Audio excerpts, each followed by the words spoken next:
intellectual dark web. It has gotten a lot of attention. It's been chided. It's been supported. It's been found to be very intriguing. Who even knows what it is? I think a lot of it happened to begin right there where you're sitting, perhaps in your studio. What would you say is the current state of the intellectual dark web? You know, tell me what's going on with those people, the nexus, the energy there. You know, what's happening with the IDW, Dave? Yeah, well, it's kind of funny because although I'm in a different house right now, but my other house where most of it happened, that was my garage. My studio was my garage, and the fact that in my garage, like all of these great people, Shapiro and Peterson and Sam Harris, and like this whole crew of people who were just fighting the monster that we all see right now. We were just early. It basically was a bunch of early people on the thing that we all now realize is the thing that we got to fight. And that happened in my house, and that Tucker Carlson walked into my house. I would say, there was no real full definition of what the IDW was. But if you're just talking about people who are trying to talk about difficult things in that regard, I would consider him part of it. Tucker Carlson walked into my house. He opens the door to my garage and he goes, "Holy fucking shit, you did it right, man."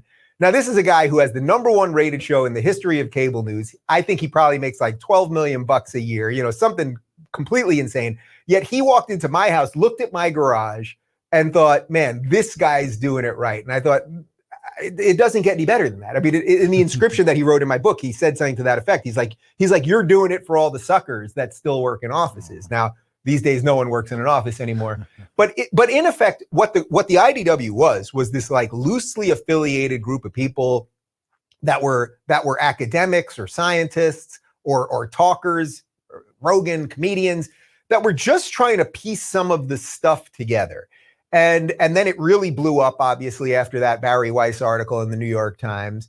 And I think what it sort of was at first was, in many ways, it was sort of an escape from leftism. Like, we were painting an escape from leftism for the good remaining liberals, for anyone that still felt that liberalism should be about open inquiry and individual rights and free speech and rule of law and those things. And then I think what has happened now is that, and this sort of gets to what I was saying a few minutes ago, if you're one of those people now, in effect, you are a modern conservative. You are what I would say is a future conservative. And the split now that I think has occurred in the IDW is that there's still some liberals that think, if they're just nice enough with wokeism, that it won't destroy them. It won't completely annihilate the New York Times, or it won't decimate Harvard, or if they're just nice and if they really make it so that Trump is the bad guy, right? As long as they really focus on Trump being the bad guy, the monster won't eat them. Now, obviously, that's not what I believe. I don't think that's what Ben Shapiro believes. Peterson's been a little MIA on the political side of it, but I would suspect that's not what he believes.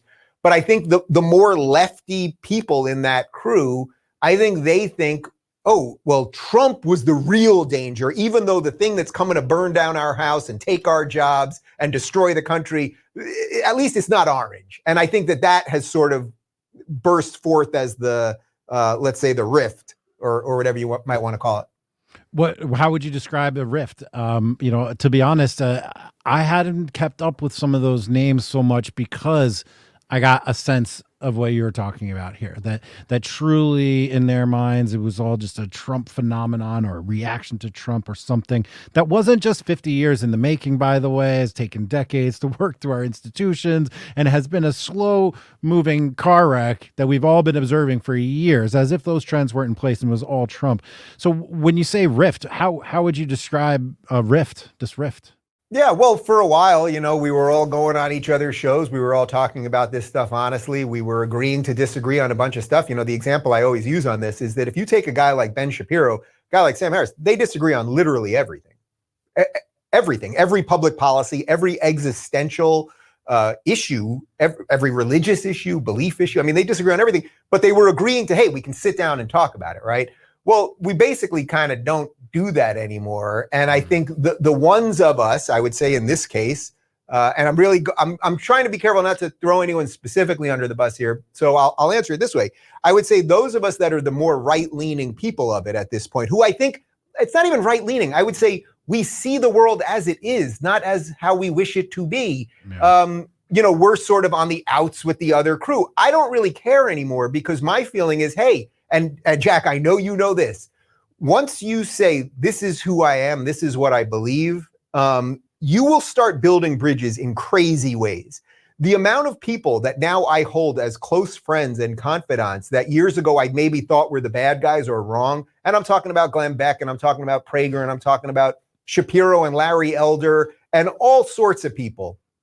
Man, not only have I become good friends with them, but I've seen that they have been talking about this even before I was talking about it. And that's pretty damn cool when you go, holy cow, people came before me and now I play some role in this. So for me, it's like if what the remaining last few liberals, the Jedi after Order 66, if they want to just be spread across the galaxy in their own little things to make sure that they're not assassinated next, they can go ahead and do it. But what I would much rather do is build new institutions, whether that's educational or cultural, or build new businesses, build new tech companies, as I'm doing right now.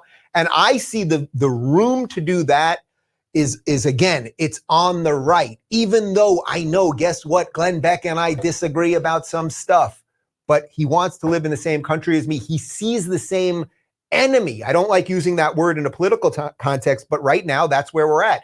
The enemy of all of us is the machine right now. It's the ever-expanding machine. So I want allies, and I'm going to go where the allies are, even if that's not what I thought 2 years ago.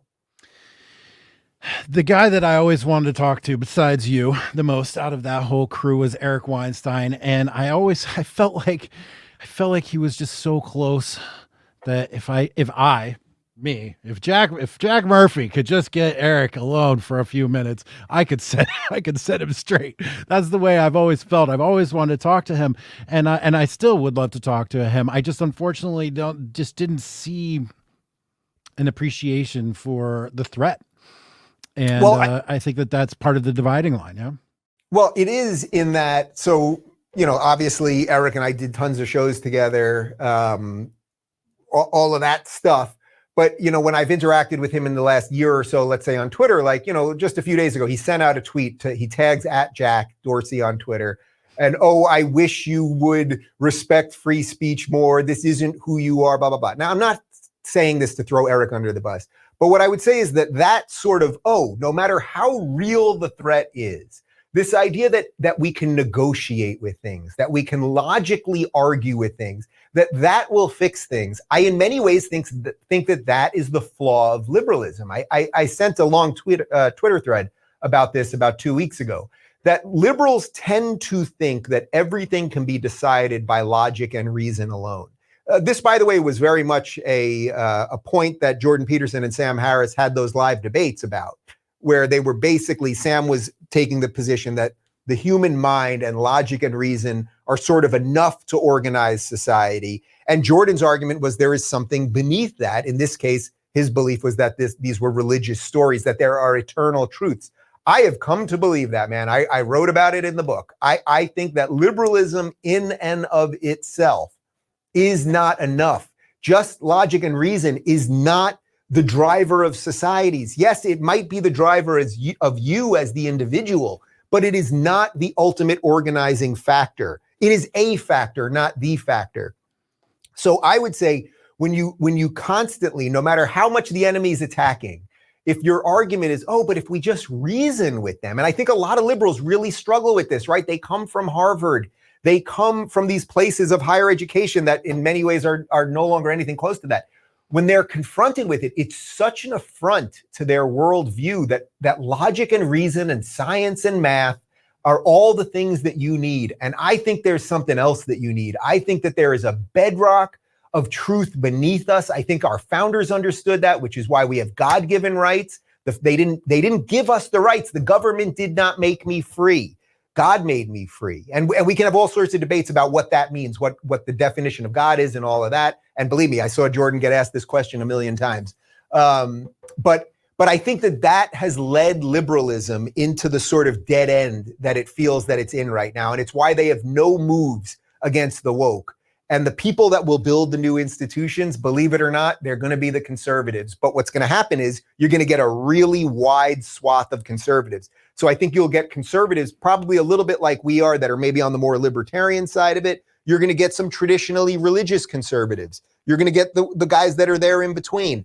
But that thing will be able to build things. And my hope is that we can still convince the last remaining good liberals that that's the move, not negotiating with the guy that is telling you he's here to kill you.